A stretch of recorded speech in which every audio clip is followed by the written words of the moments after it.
Eu prometo estar a serviço do sistema familiar dos casais que me procuram. estar a serviço do sistema familiar dos casais que me procuram, Apenas sendo um instrumento de amor apenas sendo um instrumento de amor em cada palavra, a cada celebração. em cada palavra, a cada celebração.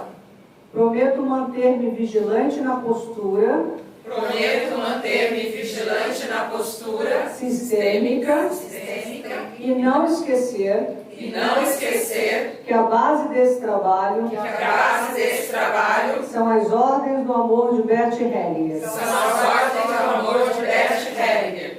Nesse lugar de terapeuta celebrante, Neste lugar de terapeuta celebrante, prometo honrar aos que chegaram antes prometo honrar os que chegaram antes e me permitir seguir nesse propósito e me permitir seguir nesse propósito de forma equilibrada e plena. de forma equilibrada e plena.